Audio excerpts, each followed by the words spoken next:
Welcome to Taxidermy Truths, where we discuss the ins and outs of not only the taxidermy process, but the influences on the hunting community as a whole. With over 25 years in the wildlife and taxidermy industry, I host open conversations with artists, experts, and industry giants. From sustainable utilization to shipping rates, we dig into the reality of the experience after the safari and hear real stories worth remembering.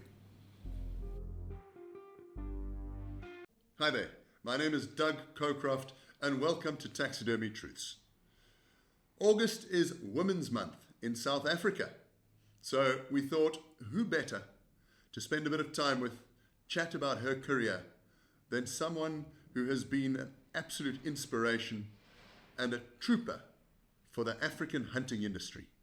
A lady by the name of Adri-Kitshoff Botha will be joining us all the way from Ireland on a Zoom call to chat about her career and what it's like as a woman hunter. Hi there, Adri, and welcome to Taxidermy Truths. Thanks so much for joining us. All the way from Ireland, where I believe you mentioned you've just met your twin granddaughters, forgive me. Please, not my twin daughters, definitely my twin granddaughters. Yes, thank you, Douglas. Wonderful to speak to you from Enniscorthy in Ireland with my children who had twin granddaughters 3 weeks ago and a little toddler boy of 2.5. So I've been kept busy for the past 2 weeks. That's what grandmoms are for. They're there to entertain and take a bit of the weight. True. Adri, I'm going to jump straight in. So given that it's Women's Month in South Africa, we thought who better to chat to than yourself. You've been a tremendous support to me personally. I've known you for many years in my career, but you've supported the industry incredibly well, and you've taken various roles in various organizations and really made a difference, which is, it's wonderful to see, and I think it's so important that we acknowledge the role that women play in business and in our business, the hunting industry. So it's really a privilege to have you here. From my side, I'm very grateful for everything you've always done for me. You've been a tremendous role model to all of us and truly are one of the matriarchs that we can look up to. Wow. Sure. Thank you, Douglas. Thanks for the opportunity. It's a privilege for me as well. And you and I, we do go back quite a long time, and I've got a huge amount of respect for you and your business as well. So it's a huge privilege to be here. Wonderful. So let's dive in. First question I've got for you, I've got about 10 questions. I want to just chat to you about your career. Can you tell us a bit about your career journey in the wildlife and hunting industry? Because I believe there is a difference between your wildlife path and your hunting path, but both of them aimed at looking after our wonderful heritage of wildlife. Yeah, thank you, I will. And then there's also a difference between the professional part and then my personal hunting career. Yes, so regarding the professional part, I got involved, can't believe it, 23 years ago. That's amazing. 2001, I can still remember. I've just started at KwaZulu-Natal Hunting and Conservation Association in Pinetown, close to Durban. And I've been there, I think, for about 2 weeks, and then 9/11 happened. That's how long ago it was. It's like 23 years ago. Can you believe it? You won't believe this, but 9/11, so, just to interrupt you, 9/11 was when I started my career in taxidermy as well. Was literally that week. So. Well, here you are. Then you exactly know how long 23 years feel, or how short it feels, maybe as well. How quickly it's gone. Yeah. So just a brief summary. I started with KZN Hunters in KwaZulu-Natal. It's an association focusing on the local South African resident hunter, a voluntary membership organization. While I was there, I started 2001 in an administrative position, and by the time I left in 2000, at the end of 2009, I was CEO, I was also the vice chief. Yeah, what was it? 8 years. Yeah. And I was also vice chair for CHASA. KZN Hunters is affiliated to the Hunters Confederation, and I was the first, seeing that this is Women's Month, I have to say it, I was the first lady vice chair of CHASA. So, but from there on, FASA approached me around about towards the end of 2009. Mm-hmm. And it was a huge honor for me to join FASA, which back then, on the 1st of January 2010, was the only professional hunters association of South Africa. And it was a complete mind shift from an association focusing on resident hunters to an association focusing on somebody making a living from hunting.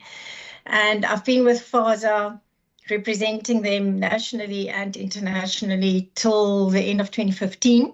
Okay. I remember that. Yeah, a position was advertised with Wildlife Ranching South Africa, and that's where the wildlife section come in. Mm-hmm. I started the 1st of December 2015 at Wildlife Ranching South Africa as CEO, and their main mandate was at that time to look after the interests of the wildlife rancher, the game farmer.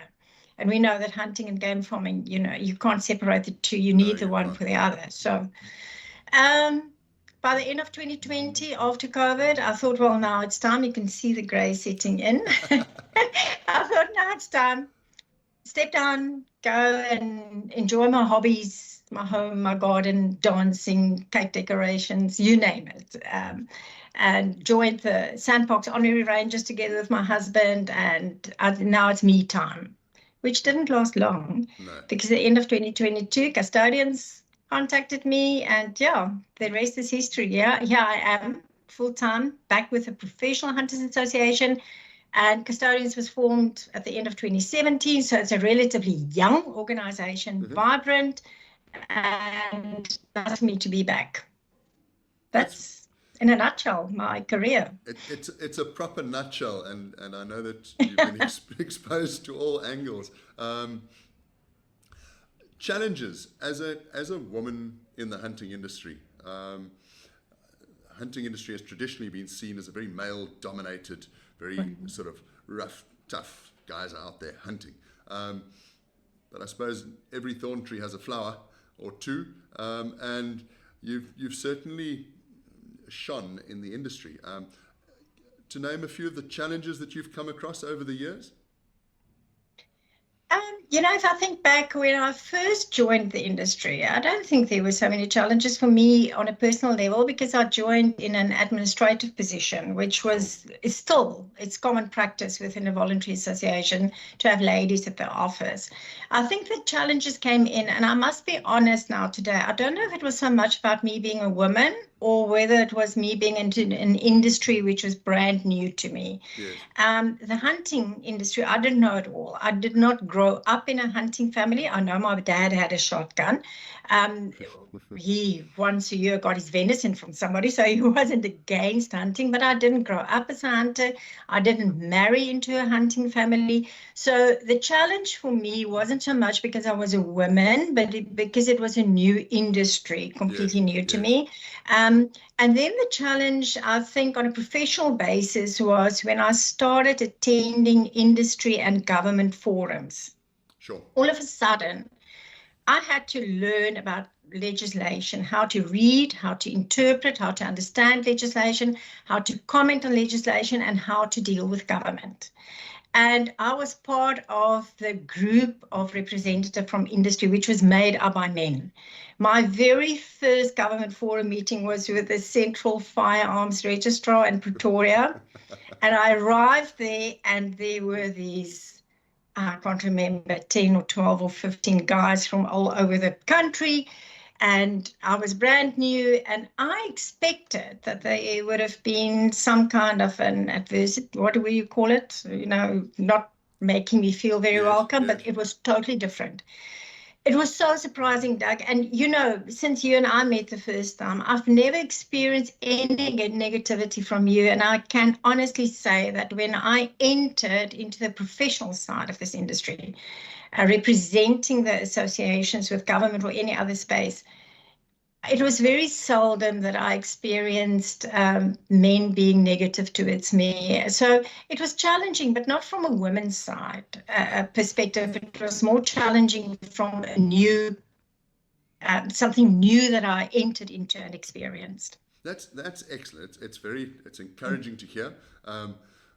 Only this last week I was having a conversation with my two younger daughters, and my middle daughter is very A-type personality and studious and fairly rigid. What's right is right, what's wrong is wrong, and there is no grey.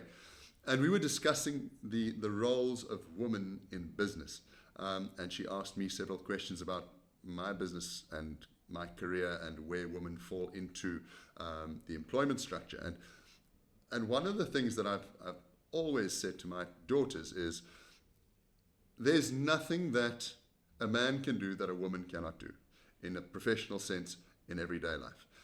So I want my kids to grow up believing that they will be given fair opportunity, not based upon gender, but based upon what they bring to the table. And I think this is very much the case with you. People have recognized what you bring to the table.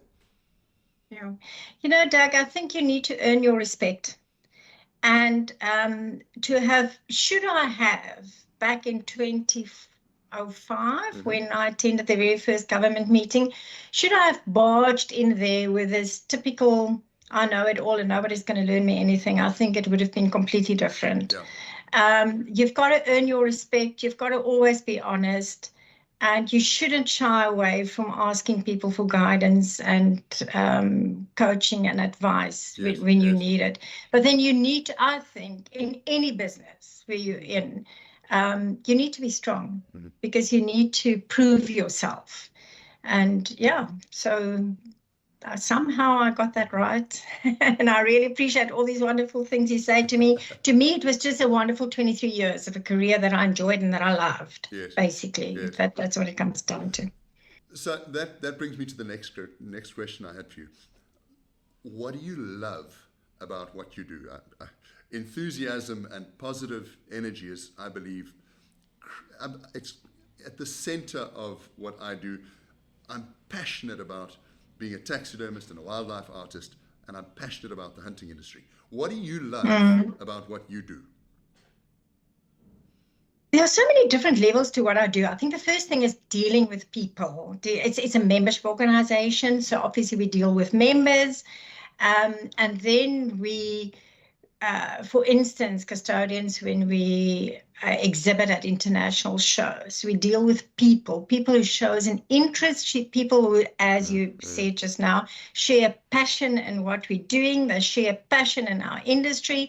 And I love just being amongst people who are positive. And I must say, overall, since I entered the industry, it was always, whether you go to at KZN Hunters on a local level to a shooting range amongst all those guys shooting the whole day, and the camaraderie and them helping you and giving you advice, and whether it's informal environment with meetings and so on, is dealing with people. The second thing is, when I go to the international shows, and I have the privilege of wearing my custodians, and I don't have it here today because I didn't pack a custodian shirt when I came to Ireland for the month, but to wear my custodian shirt, and then you have seen our booth at the international shows. I've put a tablecloth onto our table, our desk, which is made up with prints of our national flag.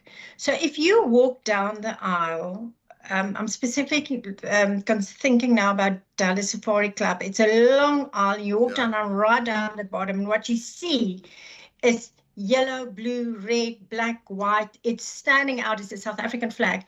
And to me, that's such a privilege to promote what we do, to promote our country.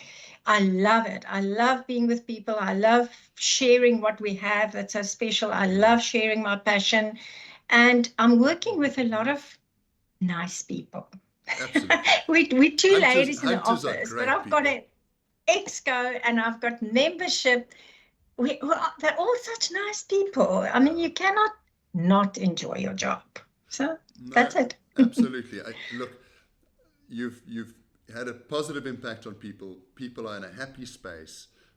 Hunting it's not a must do. It's I want to do, and I enjoy doing. Yeah. So we're in the happy field, which is really great. Happy. True. You mentioned earlier, so there's the professional archery, and then there's the personal archery huntress. Let's delve across into the personal archery huntress. One of your most memorable hunts? What would you say? My very, very first hunt. And I actually want to tear up now. I shouldn't. But you know what? My very, very first hunt was in 2008. Yes. And I've got to spend some time on this. I was still in KZN. I was told then by a person who said, you know what, you go to all these government forum meetings, you know the legislation, the firearm legislation from back to front. You participate and you give input and you carry on, but you've never been hunting. You don't yet understand what hunting is about. That was in February 2008, and in May 2008, I had my first hunt. So, and if I remember the hunt, I remember everything that built up to that. I remember the Saturdays at the shooting range where the guys started. The first thing that I shot with was a BB gun. Then it was an air rifle.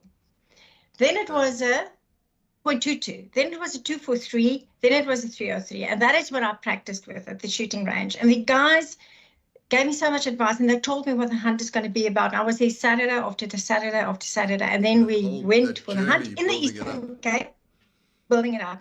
Then the hunt was in the Eastern Cape, by the way. Yes. So arriving there amongst now experienced hunters, and but first of all, I had to get clothing. Okay. At that stage, you didn't get ladies. You didn't get ladies hunting clothing, not in South Africa. So I had my sniper today. Yeah, totally. So I had my sniper gear on, male shirt, male pants, whatever. I had a parka jacket, everything fitting for this, for the hunt. The day before, went on a recce hunt with Yoko Leroux from the Eastern Cape, very well known. And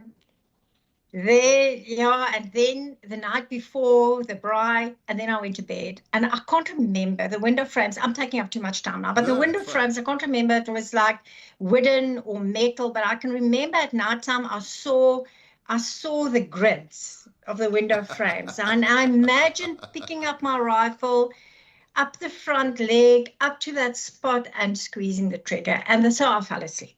The next morning at 4 o'clock, I woke up, I into my sniper gear, I went out and it was around the fire. You know that feeling, it's coffee and it's rusks and it's that excitement. Everybody knew what they were going to do. To me, it was just excitement still about the unknown. So onto the bakkie, into the veld, it's bitterly cold, drove into the veld, and then they stopped and they said, okay, now this is it. And Jokkel and I got off and the vehicle, and Jokkel helped me with my firearm, get everything ready, and then we started walking. And the silence, the total silence. And we were walking and it was rutting season and I heard the animals.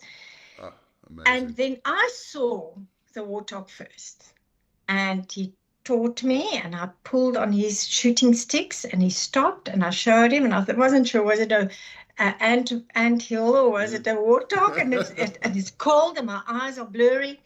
And we went into the veld, and long story short, I had to wait for this thing to come out behind the bush where it was eating. And I stood there and my nose started running. It's cold, and the next moment he said to me, when you're ready. And I squeezed the trigger and I can still remember seeing a puff of dust. I don't know, mud or whatever. Yes. But then everybody told me, you're going to shoot your animal, it's going to run off 100 meters, you're going to sit calm away. That warthog didn't do it that way. It fell down immediately, and then I saw it and I heard it. Wonderful. And it was the experience of, it wasn't the silence that I was waiting for. It was lying there kicking a bit and he made a bit of noise. But eventually I got to it with Jokkel, and I'll never forget that. And I don't think anyone should ever forget their first hunt, because, well, if it was like mine, it was like really, it was It was, yeah, I don't know. I can become melodramatic and tell you about the respect for the animal and this or that, but it was a sacred moment, I'm sure. I would say. No, I'm sure. And yes, since then, a lot of good. I've hunted a Wally, also in the Eastern Cape, where I've worked so flipping hard. It sounds like Oh, you keep coming back to the Eastern Cape, you know? whew. Well, I've been other places. I've been from Waterberg right down to the Swartberg Mountains. So wonderful. And Eland comes to mind, where we also tracked the herd and also sat and wait for them. And they came walking past. And then this tank of an animal came past. And that was the one. And no, you know what? I think all my hunts were very memorable. Some of them with the media. I'm sure. Where I thankfully had a perfect shot. Yeah. You can imagine being on a television program with a dreaded shot. But anyway, so it was. I've got a lot of good memories. That's wonderful. But my first one, that first warthog, the first warthog. What a pleasure! It was amazing. And that amazing. I know the puff of dust. I've hunted many warthogs. Right. It just blows out. It's incredible. Yeah. Adri, so a lot has changed aside from the apparel and the ladies' ranges of camouflage and that said, the men's ranges of camouflage, which there seems to be a new company popping up every year. How do you feel that the hunting industry has evolved for women over the years? How has it changed for women to make it a fun space, a safe space? I think just being acknowledged. Yes. So that nobody frown anymore. If you drive up to Limpopo with a group of hunters and you stop at the one stop to go and buy a cup of coffee and you've got your snipe or your whatever hunting gear on, the guys don't frown anymore. Yes. It's fine. Women hunt. I think that's the biggest difference, is we're being acknowledged, we're being respected. And if I speak to guys who initially coach a new huntress coming in, they will tell you they love coaching women and children because they listen.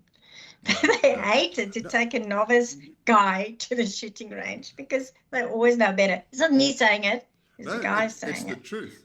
I've heard the same thing many times from guides. Bullet placement, it's quite interesting. As a taxidermist, we get to see where that shot really went.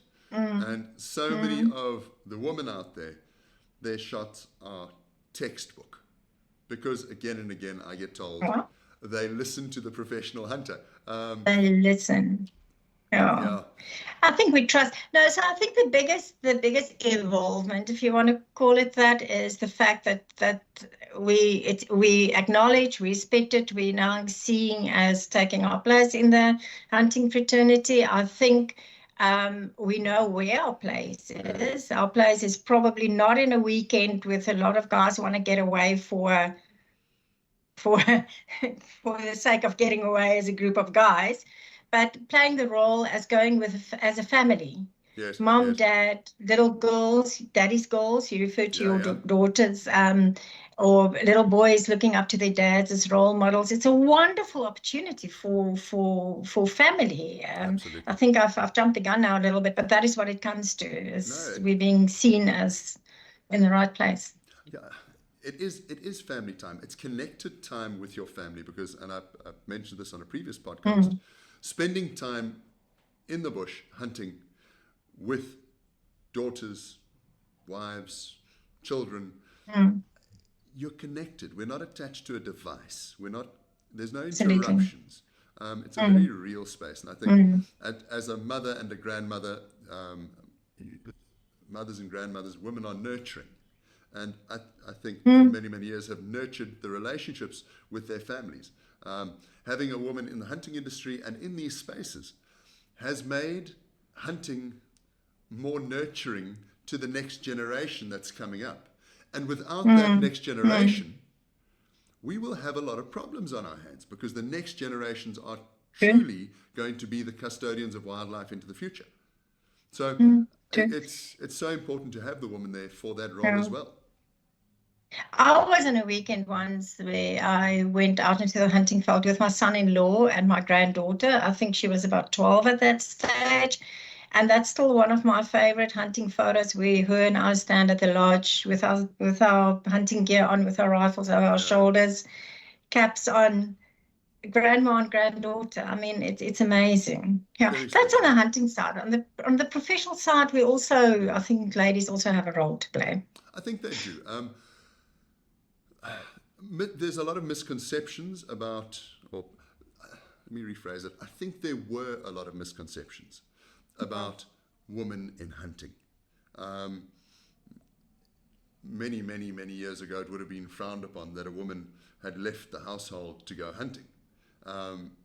But with the onset of social media, we were exposed to just how many huntresses there are out there. Now, obviously, there's the huntresses who merely want to get attention and likes and followers on their pages, and there are true huntresses. I see you as a true huntress, someone who truly values the experience. And what you said just now, it's so true. It's the build-up to the moment when you take the animal. It's not just about pulling the trigger. You know, taxidermy, I've always said, is the prop to a great story, and that's the heart of the story. It's the experience. I think a lot of the misconceptions currently about female hunters doesn't come from the hunting industry. Right. It doesn't come from fellow hunters, men or other ladies. It comes from people who don't understand hunting. Yes. And I think that misconception goes for whether you're a lady or a guy or whatever hunting. If somebody don't understand hunting, there will always be misconceptions. And you used the word nurturing earlier. I also took part in a TV program where they videographed the hunt, South African TV program on SABC 2 or 3, I think, a couple of years back. And at the end of the day, the lady who went with me completely understood. But obviously she had to ask the question for her viewer's case. And she asked me, how can you, as a mother, who should be the nurturer and the carer, how can you kill animals? Now, I don't even want to go into my answer. All I can tell you is that is a very specific example of this misconception. So because you're a mother, all of a sudden, does it make you a murderer going out hunting legally and responsibly? This. Yeah. So there's a lot of, but the misconceptions, I think, comes from the people who do not hunt, who don't know hunting. It's a miseducation. Yeah. So, I think so. Well, Adri, think of it like this: if ever anyone gives you a hard time about that, do lionesses hunt for their cubs? Of course they will. Oh my word! Of course they will. Right? Yeah. So absolutely. If that's not putting yourself out on the line to feed your family, that's all we're doing. It's exactly the same. Yeah. Yeah, true. Absolutely. Right, let's move on. The importance of women in the hunting industry. Do you think it's important for the industry at large to actually uplift women into the industry? Do you think that do you think we can do better as an industry by uplifting women more?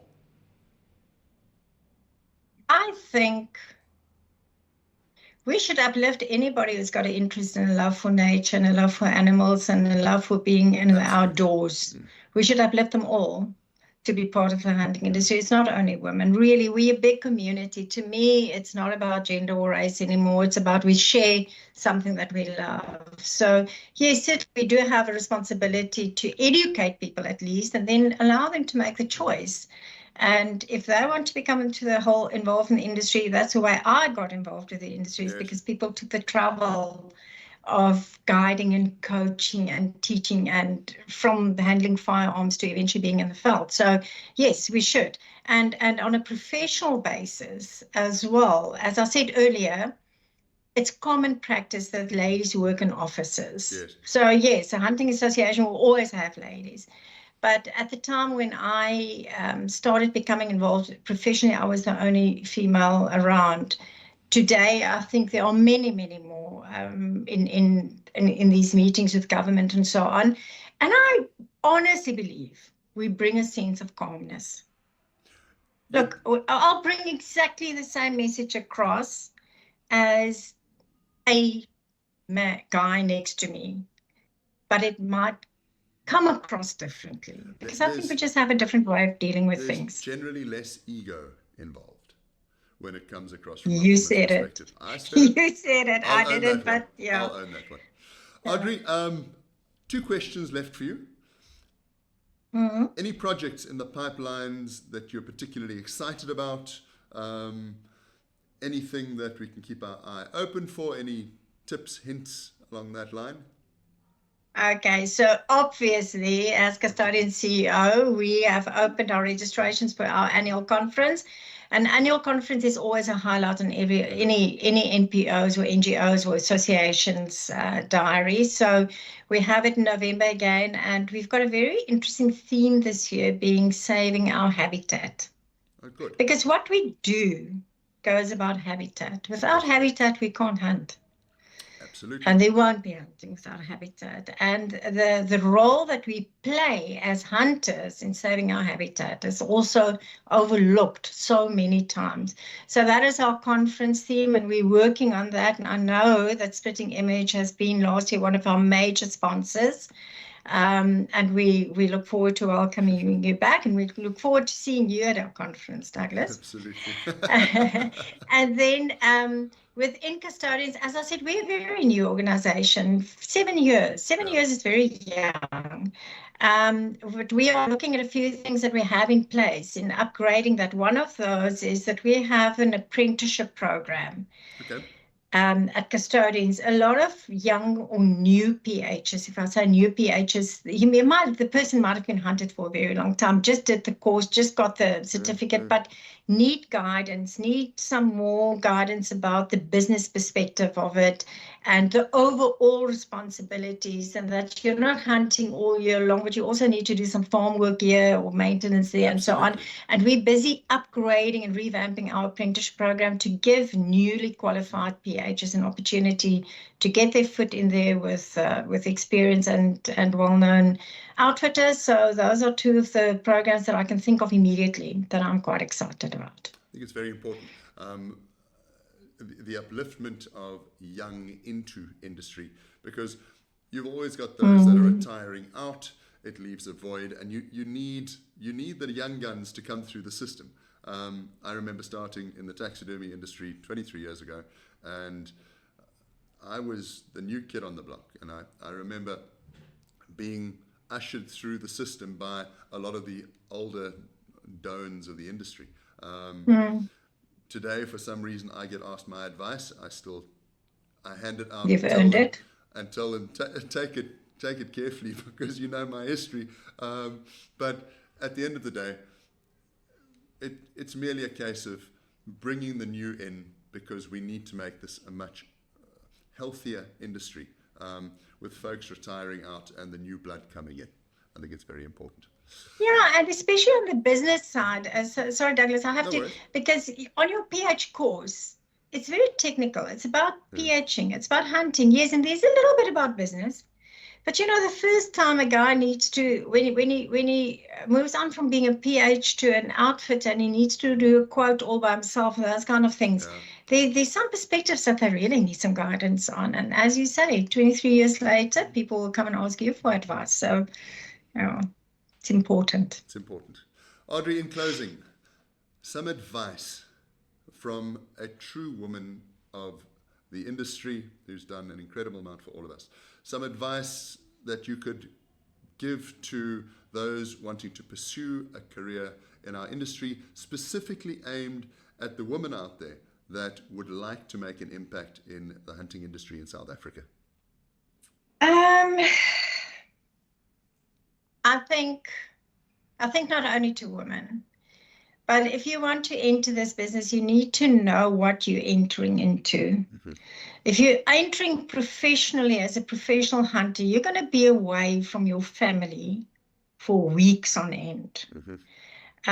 Similarly to ladies who marry to professional hunters, I've just written an article about that one. They also need to know what they get into. But yeah, it's challenging. But I think if you have respect for nature, respect for animals, respect for your fellow hunters, your landowners, and as a firearm handler, respect for your firearm, I think you need that the moment that you go into a veld. The love for nature, be prepared. Yes, professional hunters know that you do that on your course, you know how to prepare, but somebody who enter as a novice hunter, if I recall back in 2008 when I started hunting, I started preparing a month before the time. I would have had my earmuffs and my rifles, and I'll go to the shooting range. I would never go on a hunt without having been to a shooting range and all those kind of things. So be prepared. I think the overall thing is love what you're doing, love nature, love and respect, and yeah. But as I say, respect your firearms, because I've seen one or two things that happened that I thought, oh my word, this can bring an end to not only your life, but to other people's as well. Absolutely. Yeah. Adri, thank you. I really appreciate it. I know that you're away on personal time with your family, but as always, you've got the heart of the industry in your hand and constantly thinking of everybody back home. I personally appreciate everything you've done for us. I think you're a tremendous role model, and there's a lot of young women in the industry that I could only advise them, look up to Adri. If you get the chance to meet her, go and say hi. You've been an absolute star in this industry. So thanks for joining us on Taxidermy Truths. It's Women's Month, and I think with the time that we've spent with Adri, I do hope that you see a fraction of how much Adri has brought to this industry and how much so many other women contribute to this industry and throughout South Africa in August as Women's Month. Thank you.